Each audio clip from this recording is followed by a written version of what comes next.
Hello everyone, welcome back. तो देखो, इस लेक्चर में हम बात करने वाले हैं बोर्स एटॉमिक मॉडल की। तो इससे पहला जो मॉडल था वो था रदरफोर्ड्स मॉडल। तो वहाँ पर क्या था, वहाँ पर ये चीज़ नहीं बताई गई थी जो इलेक्ट्रॉन्स है वो न्यूक्लियस के अराउंड रिवॉल्व तो कर रहे हैं, इतना रदरफोर्ड ने बताया था, लेकिन उनकी एग्जैक्ट पोजिशंस क्या है, किन किन पाथ्स में, किन सर्कुलर पाथ्स में वो रिजाइड कर रहे हैं या फिर रिवॉल्व कर रहे हैं। ठीक है, तो बोर एटॉमिक मॉडल में ये बात क्लियर होगी कि उनकी पोजीशंस क्या है, इलेक्ट्रॉन किन किन सर्कुलर पाथ जिन्हें ऑर्बिट्स कहते हैं उनमें किसमें वो रिजाइड करते हैं। तो ये जो बोर एटॉमिक मॉडल है इसने काफ़ी इंपॉर्टेंट इन्फॉर्मेशंस दी रिगार्डिंग एटॉमिक मॉडल, ठीक है, एटॉमिक स्ट्रक्चर। तो ये सक्सेसफुली ये एक्सप्लेन करता है लाइन स्पेक्ट्रम ऑफ हाइड्रोजन, ठीक है, जो हमने पिछले लेक्चर्स में कवर किया था। तो चलो इसके सबसे पहले हम पॉस्टुलेट्स करते हैं कि क्या पॉस्टुलेट्स थे बोर्स मॉडल के। कई बार क्या होता है एग्जाम में आपको डायरेक्ट ही पॉस्टुलेट्स पूछ लेते हैं। तो फर्स्ट जो पॉस्टुलेट था वो था कि जो इलेक्ट्रॉन रिवॉल्व करते हैं, इलेक्ट्रॉन रिवॉल्व करता है अराउंड द न्यूक्लियस। ये तो रदरफोर्ड ने भी बताया था, लेकिन जो ये रिवॉल्व करते हैं इलेक्ट्रॉन्स, ये रिवॉल्व करते हैं इन अ फिक्स्ड पाथ्स, ठीक है, इनके कुछ एक पर्टिकुलर पाथ्स ही होंगे जहाँ पर इलेक्ट्रॉन प्रेजेंट होगा। ठीक है, जैसे कि अगर हम यहाँ पर बीच में न्यूक्लियस बना दे, ठीक है, this is the nucleus here, इसके चारों तरफ ये वाला हो गया first circular path and this is second, और इसी तरह से आ जाता है यहाँ पर थर्ड पाथ। ठीक है, वैसे ही fourth fifth and so on. तो देखो बोर्ड ने क्या बोला था, बोर्न के मॉडल के अकॉर्डिंग ये था कि जो ये इलेक्ट्रॉन है ये रिवॉल्व करेगा अराउंड द न्यूक्लियस। ये बात तो उसने भी कही थी, इन्होंने भी यहाँ पर कही थी, लेकिन जो ये सर्कुलर ऑर्बिट्स है, ठीक है, सर्कुलर पाथ्स है, ये क्या होंगे, ये फिक्स्ड रेडियस के होंगे। ठीक है, इनका जो रेडियस होगा वो क्या होगा, वो फिक्स्ड होगा एंड उनकी जो एनर्जी होगी वो भी फिक्स्ड होगी। दैट मीन्स ये नहीं हो सकता कि जो इलेक्ट्रॉन है वो किसी भी सर्कुलर ऑर्बिट में रिजाइड करे, वो पर्टिकुलर किन्हीं किन्हीं पर्टिकुलर ऑर्बिट्स में ही रिजाइड करता है। तो ये जो सर्कुलर पाथ्स है जिसमें इलेक्ट्रॉन रिजाइड करते हैं, जैसे यहाँ पर भी हो गए इलेक्ट्रॉन्स, यहाँ पर भी हो गए, तो इन सर्कुलर पाथ्स का नाम दे दिया गया ऑर्बिट। ठीक है, इन सर्कुलर पाथ को कहते हैं ऑर्बिट, जिसमें कि इलेक्ट्रॉन रिवॉल्व करते हैं अराउंड द न्यूक्लियस। ठीक है, तो इनके नाम होते हैं ऑर्बिट्स भी कहते हैं, इन्हें एनर्जी लेवल्स भी कहते हैं या एनर्जी शेल्स भी कहा जाता है। ठीक है, और एक और इसका नाम आता है स्टेशनरी स्टेट। ओके, तो यहाँ पर इन्हें रिप्रेजेंट किया जाता है by the principal quantum number. अब जो क्वांटम नंबर्स है वो कमिंग लेक्चर्स में आप समझ जाएंगे क्वांटम नंबर्स क्या होते हैं, कितने टाइप के होते हैं। ठीक है, बस यहाँ पर आप ध्यान रखो कि जो इनका असाइंड, इनको जो असाइन किया गया था by the principal quantum number that is N.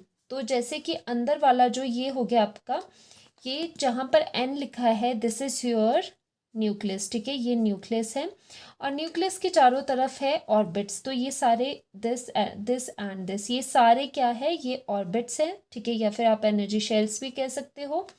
अब इन केस के लिए इस वाले ऑर्बिट के लिए n इक्वल्स टू 1 होता है, इसके लिए n इक्वल्स टू 2 होता है एंड इसके लिए n इक्वल्स टू 3 होता है। तो इनके जो शेल की नेमिंग होती है वो बाय n होती है, नंबर्स में होती है 1 2 3 4 एंड सो ऑन। एंड इसको इनको जो डेजिग्नेशन देते हैं वो by k l m and n shell से देते हैं। ठीक है, k l m n shell भी बोली थी बोर्ड ने।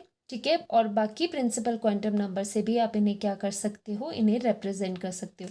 तो वही चीज़ यहाँ पर पॉस्टुलेट में लिखी है। सो फर्स्ट पॉस्टुलेट में क्या है कि ये बताया गया है जो रेडियस होगा, इनका रेडियस इन ऑर्बिट्स का होगा फिक्स्ड।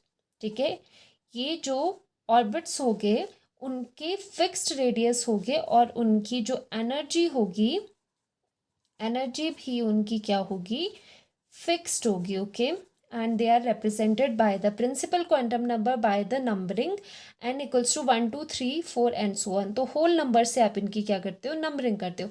तो चलो रीड आउट कर लेते हैं। फर्स्ट पॉइंट क्या है, electrons revolve around the nucleus in a circular paths having fixed radius. अब रेडियस कहाँ से निकालोगे, ऑब्वियसली सेंटर से, न्यूक्लियस से बाहर की ओर। Okay, these paths are called orbits या एनर्जी लेवल्स या फिर स्टेशनरी स्टेट्स भी इन्हें कहते हैं, और the energy shells. Okay. So these levels are represented by integers, जैसे n equals to 1 2 3 and so on, इन नंबरिंग से इन्हें रिप्रेजेंट किया जाता है, known as principal quantum numbers. ठीक है, जो मैंने पहले ही बता दिया, ये n 1 2 3 4 क्या होते हैं, प्रिंसिपल क्वांटम नंबर्स होते हैं, जिससे हम इन्हें क्या करते हैं, डिफाइन करते हैं।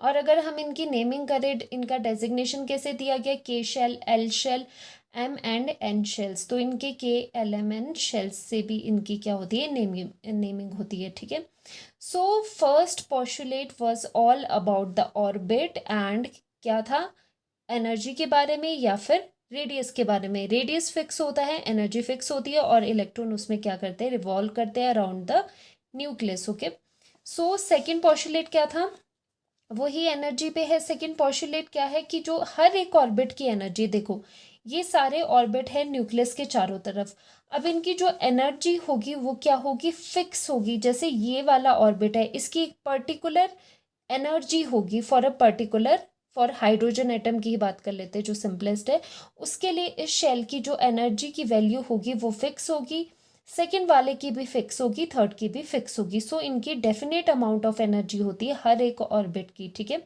और जो इलेक्ट्रॉन इनमें प्रेजेंट होगा उनकी उसकी एनर्जी क्या होगी, ऑब्वियसली वही एनर्जी होगी जो ऑर्बिट की एनर्जी होगी। ठीक है, एंड एक पॉइंट यहाँ पर नोट करने वाला ये है कि देखो कि न्यूक्लियस है बीच में, ओके, एंड उसके चारों तरफ आपने ये ऑर्बिट्स बनाए, दिस एंड दिस, तो ये सारे क्या है, ऑर्बिट्स आपने बनाए इसके चारों तरफ। तो जो इसकी एनर्जी, यहाँ पर इलेक्ट्रॉन रिवॉल्व कर रहा है, तो इसकी एनर्जी क्या होगी, जो इस n इक्वल्स टू 1 की इस ऑर्बिट की एनर्जी है। अब ड्यूरिंग द मोशन, जब ये रिवॉल्व कर रहा है अराउंड द न्यूक्लियस, उस टाइम पे क्या हो रहा है, ना ही ये अपनी एनर्जी लूज करेगा ना ही गेन करेगा।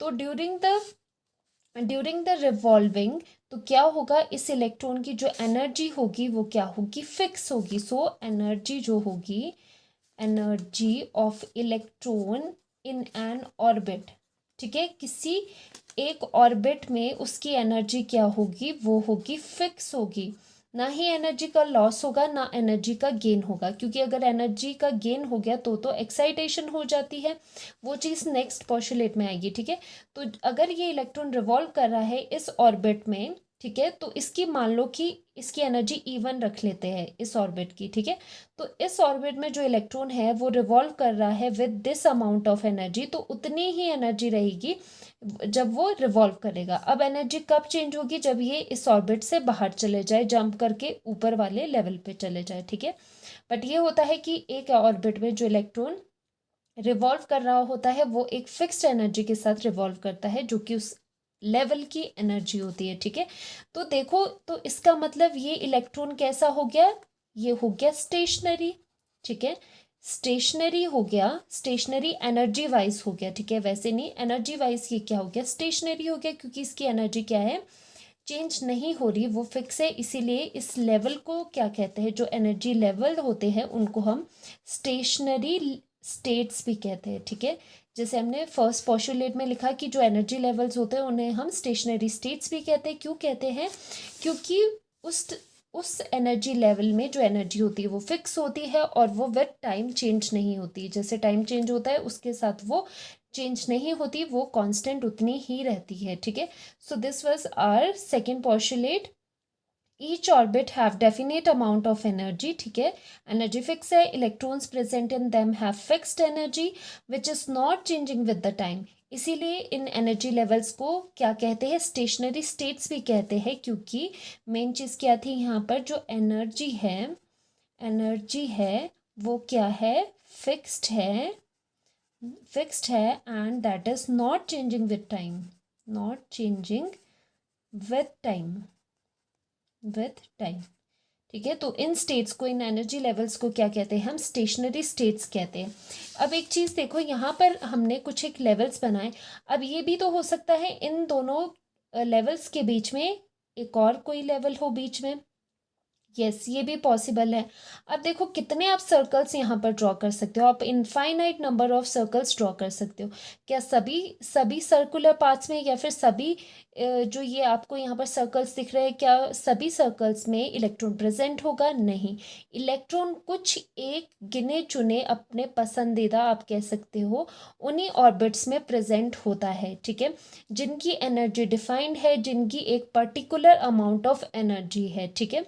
तो ये जैसे यहाँ पर भी एक सर्कल बन सकता था, लेकिन यहाँ पर इलेक्ट्रॉन प्रेजेंट नहीं होगा, वो प्रेजेंट होगा किन्हीं पर्टिकुलर अपने मनपसंद ऑर्बिट्स में, ठीक है। अब इनकी चॉइस कैसे होगी कि इलेक्ट्रॉन किस ऑर्बिट में जाना पसंद करेगा, किस सर्कुलर पाथ में, या किस सर्कल में वो प्रेजेंट होगा, वो कैसे पता चलता है? एंगुलर मोमेंटम से, ठीक है। तो यही है हमारा थर्ड पोस्टुलेट। तो थर्ड पोस्टुलेट क्या कहता है कि देखो, अमंग द इनफाइनाइट ऑर्बिटल्स, ठीक है, जो इनफाइनाइट नंबर ऑफ ऑर्बिट्स है यहाँ पर न्यूक्लियस के चारों तरफ, सो इलेक्ट्रॉन किस में प्रेजेंट होगा? तो ध्यान से सुनना, इलेक्ट्रॉन सिर्फ उन्हीं ऑर्बिट्स में प्रेजेंट होगा जिन ऑर्बिट्स के लिए एंगुलर मोमेंटम की वैल्यू क्वांटाइज्ड होगी। दैट मीन्स एंगुलर मोमेंटम की वैल्यू इंटीग्रल मल्टीपल होनी चाहिए h/2 के, ठीक है। अब ये बात समझ लेते हैं। पहली बात ये देखते हैं एंगुलर मोमेंटम क्या होता है, एंड दूसरी बात ये देखते हैं ये क्वांटाइजेशन टर्म क्या होती है, ठीक है। अब पहले देखते हैं एंगुलर मोमेंटम क्या होता है। तो देखो, दो मोमेंटम आते हैं आपके पास, linear momentum and angular momentum, ठीक है। जैसे यहाँ पर हम बात करते हैं लीनियर मोमेंटम की, ठीक है, लीनियर मोमेंटम। अब देखो, लीनियर मोमेंटम कब होता है? जो ये मोमेंटम कब आता है? जब एक बॉडी है जिसके पास कुछ एक मास है और वो किस में हो? मोशन में हो, तब उस बॉडी के पास क्या होता है? सम अमाउंट ऑफ मोमेंटम होता है। लीनियर मोमेंटम कब एसोसिएट होता है? जब आपकी बॉडी मूव कर रही हो इन अ स्ट्रेट पाथ, ठीक है, इसका मास m है and moving with the velocity v, ठीक है। तो उस केस में जो लीनियर मोमेंटम आता है that is equals to mv, mass into velocity, ये होता है लीनियर मोमेंटम। लेकिन यहाँ पर आपके पास जो इलेक्ट्रॉन का मोशन है वो क्या है? सर्कुलर मोशन है। अब देखो, यहाँ पर जैसे बीच में न्यूक्लियस था एंड चारों तरफ यहाँ पर इलेक्ट्रॉन मूव कर रहा है, तो यहाँ पर टेंजेंशियल इसकी यहाँ पर वेलोसिटी होगी, ठीक है। एंड साथ ही साथ क्या हो गया, ये वेलोसिटी है and mass of electron m है, और यहाँ पर साथ में रेडियस आ गया, क्योंकि ये है सर्कुलर पाथ, तो यहाँ पर एंगुलर मोमेंटम आएगा, ठीक है।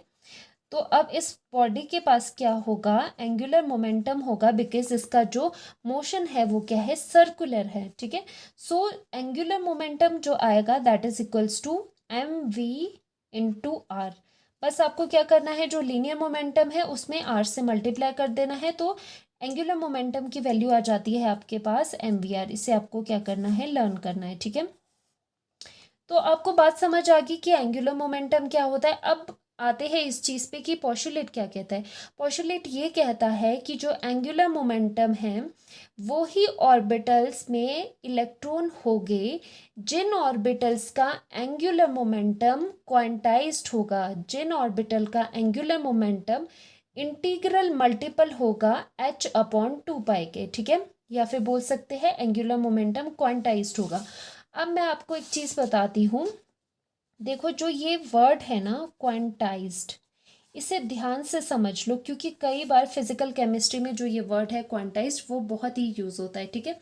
कोई भी चीज़ अगर आपको बोल रहे हैं एनर्जी क्वांटाइज्ड है, एंगुलर मोमेंटम क्वांटाइज्ड है, तो उसका मतलब क्या होता है? क्वांटाइजेशन का मतलब होता है कि वो एक फिक्स वैल्यू है, दैट मीन्स वो इंटीग्रल मल्टीपल है। मान लो integral integral multiple of some fixed value, कोई एक फिक्स्ड वैल्यू है उसका इंटीग्रल मल्टीपल है। इंटीग्रल मल्टीपल का क्या मतलब है कि इंटीजर से वो फिक्स्ड वैल्यू इंटीजर से मल्टीप्लाइड है या फिर होल नंबर से मल्टीप्लाइड है। सो एन क्या होगा इसके लिए? 1 2 3 4 एंड सो ऑन, ठीक है।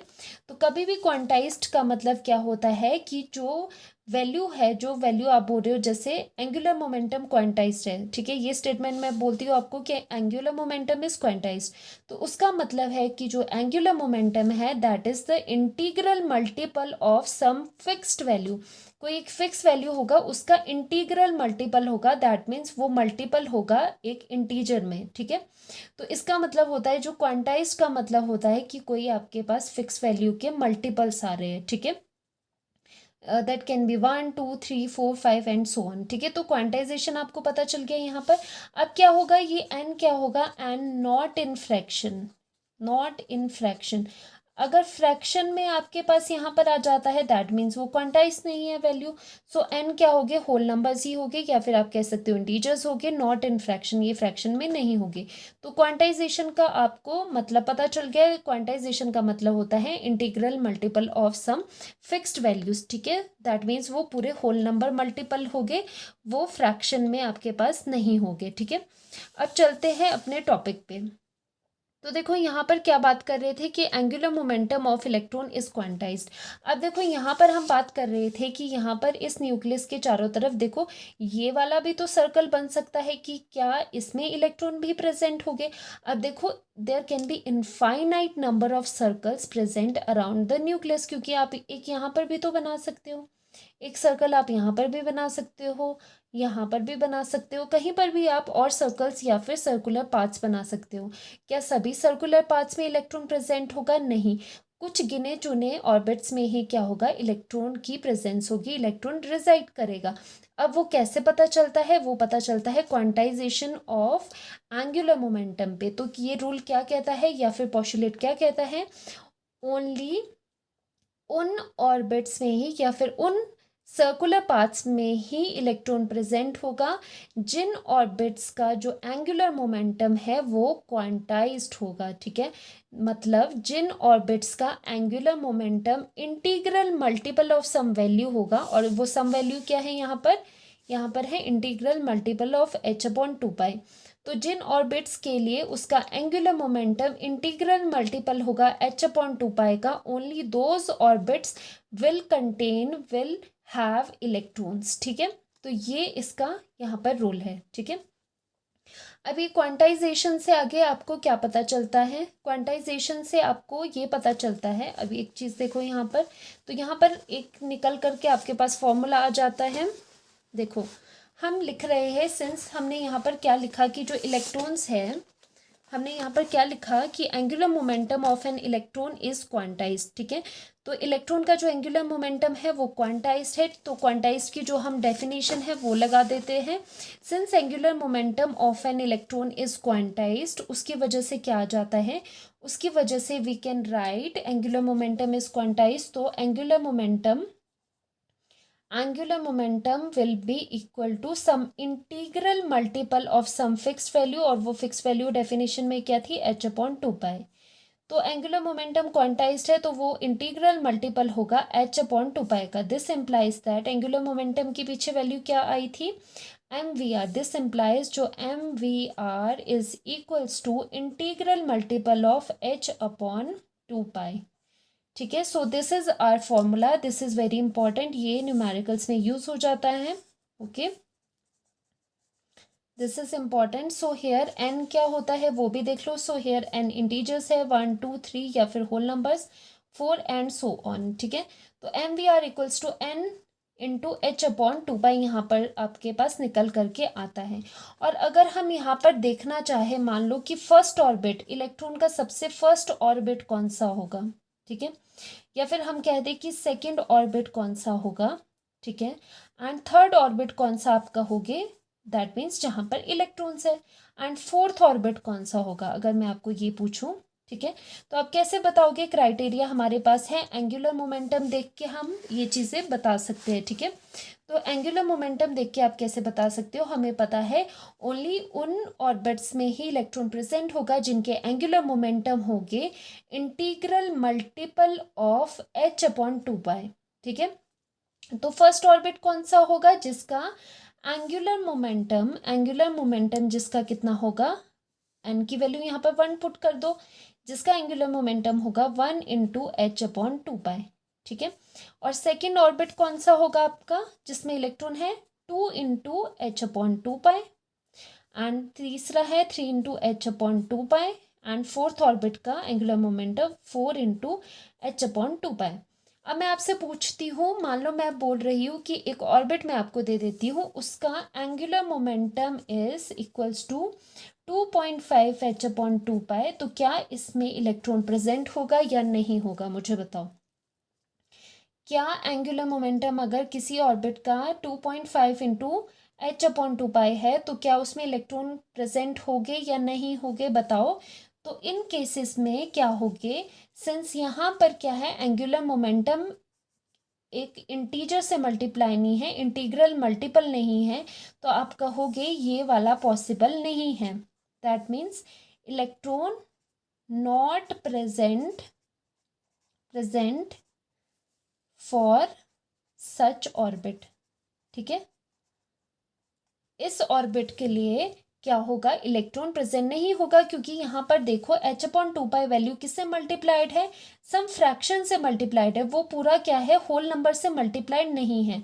तो इस वाले ऑर्बिट के लिए जिसका एंगुलर मोमेंटम की वैल्यू इतनी है, उसमें इलेक्ट्रॉन नहीं होंगे। ठीक है, इलेक्ट्रॉन कहाँ कहाँ रिजाइड करेंगे, कहाँ रिवॉल्व करेंगे, ओनली इन ऑर्बिट्स में। जैसे फर्स्ट ऑर्बिट का जिसका एंगुलर मोमेंटम की वैल्यू 1 इंटू एच अपॉन 2 पाई है, वहां पर इलेक्ट्रॉन होगा और वो फर्स्ट ऑर्बिट माना जाएगा। ठीक है, जो न्यूक्लियस है, न्यूक्लियस के बाद बिल्कुल कहाँ पर होगा फर्स्ट ऑर्बिट जिसका एंगुलर मोमेंटम ये है। तो क्या होगी, ये क्वांटाइज्ड वैल्यू है। दैट मीन्स जो इलेक्ट्रॉन का एंगुलर मोमेंटम है वो क्वांटाइज्ड होगा। ठीक है, दैट मीन्स इलेक्ट्रॉन उन्हीं ऑर्बिट्स में होगा जहां पर उसका एंगुलर मोमेंटम क्या होगा, क्वांटाइज्ड होगा। और क्वांटाइज का मतलब क्या होता है, होल नंबर या फिर integral multiple of some fixed value.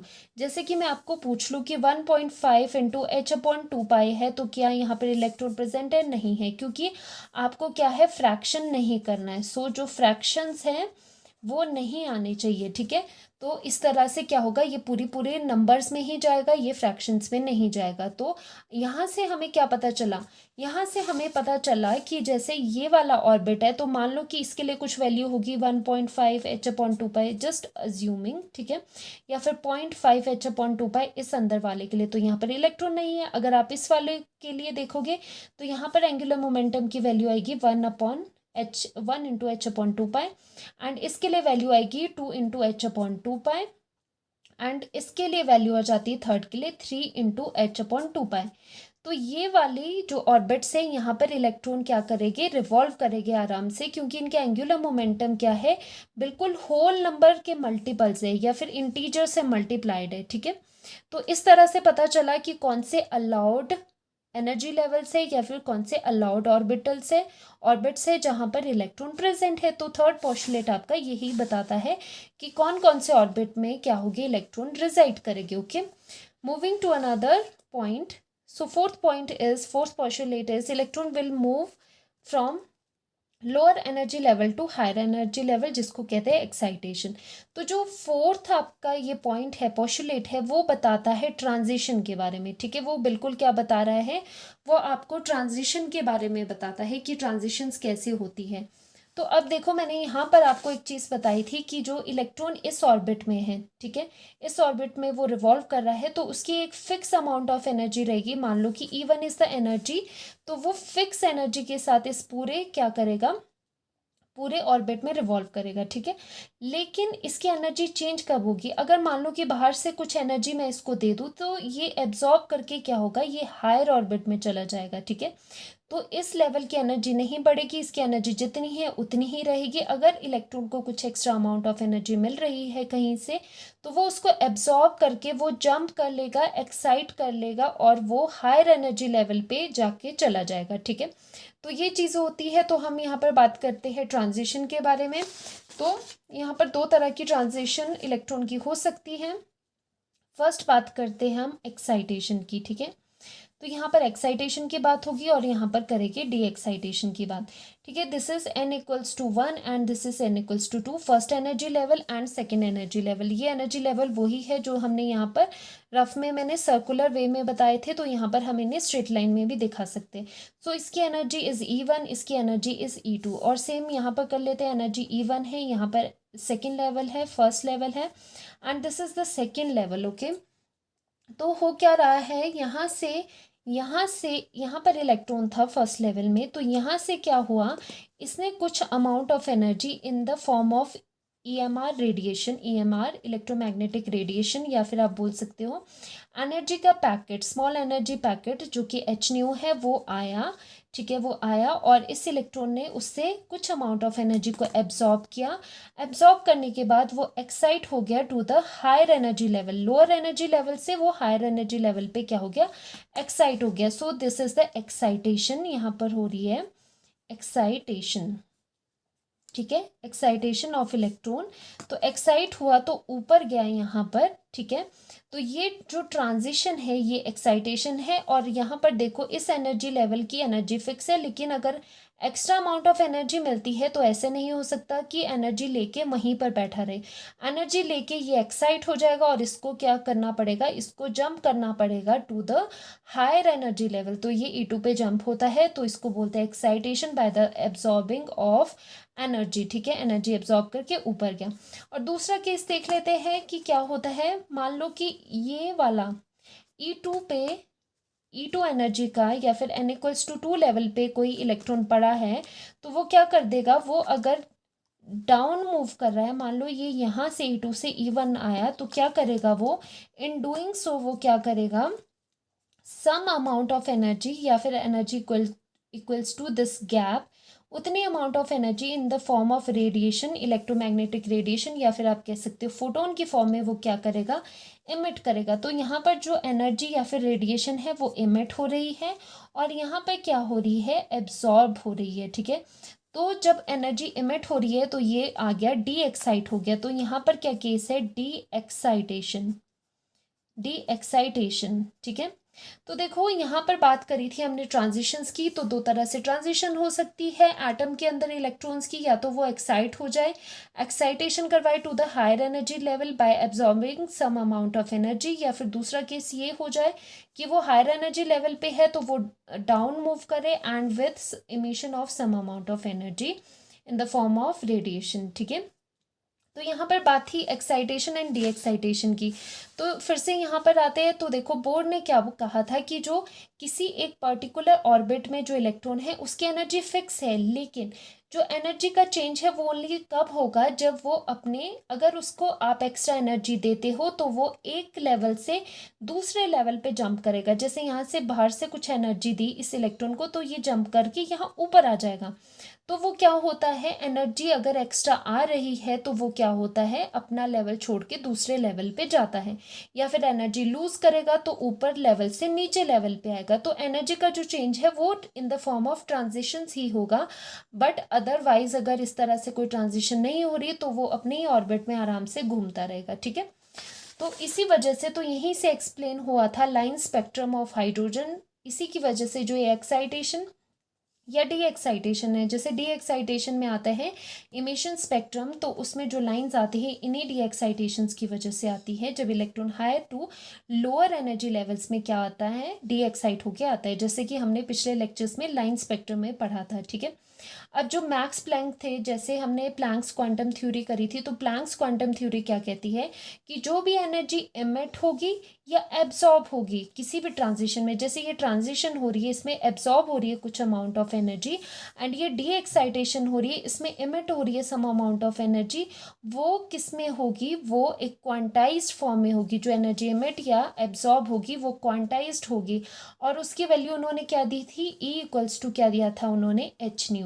सो जो एनर्जी है वो एमिट हो रही है या एब्जॉर्ब हो रही है, that is given by this difference. तो ये जो एनर्जी एच न्यू है दैट इज डेल्टा ई, और यहाँ पर डेल्टा ई एब्जॉर्ब हो रहा है, डेल्टा ई निकल रहा है। डेल्टा ई क्यों लिखा है, delta is the difference between these levels जिनके बीच में ट्रांजिशन हो रही है। ठीक है, सो जो एनर्जी इमिट या एब्जॉर्ब हो रही है that is given by E2 minus E1, higher orbital की ऑर्बिट की एनर्जी माइनस लोअर ऑर्बिट की एनर्जी। ठीक है, सो इस तरह से एनर्जी निकल सकती है जितनी इमिट हो रही है या एब्जॉर्ब हो रही है।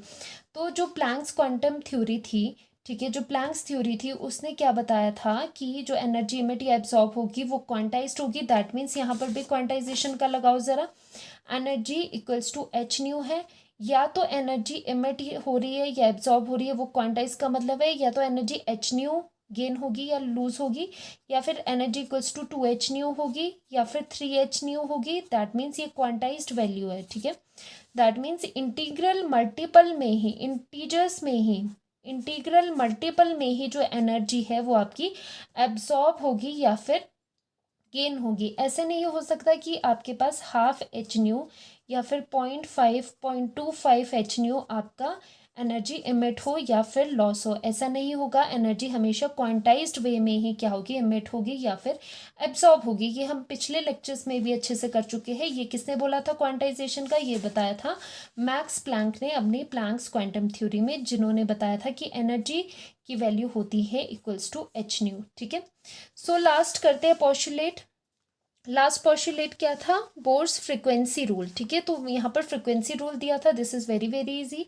तो वैसे वी नो दैट कि जो frequency of the radiation absorbed और इमिटेड, जब हम ऊपर ट्रांजिशंस कर रहे हैं एब्जॉर्प्शन की, एक्साइटेशन की या डी एक्साइटेशन की, उस वक्त पे जो फ्रीक्वेंसी इमिट हो रही है या एब्जॉर्ब हो रही है उसकी कितनी वैल्यू होगी वो निकालनी है। वो आप वैसे ही निकाल सकते हो, because according to Planck's quantum theory energy equals to h nu, ठीक है। जो ये एनर्जी इमिट या एब्जॉर्ब हो रही है that is given by relation h nu. तो this nu is frequency here. तो फ्रीक्वेंसी की वैल्यू क्या आ जाएगी, रीअरेंज करके delta E upon h, and h is the Planck's constant, Planck's constant, constant, ठीक है। H is the Planck's constant और डेल्टा ई क्या जाता है, frequency equals to E2 minus E1, दोनों के लेवल्स के बीच का difference upon h, and this is called the Bohr's frequency rule, ठीक है। This is called the Bohr's frequency rule. इससे आपको पता चलता है कितने अमाउंट ऑफ फ्रिक्वेंसी रेडिएट हो रही है एंड एब्जॉर्ब हो रही है जब भी आपके पास एब्जॉर्प्शन या फिर इमिशन होता है, ठीक है।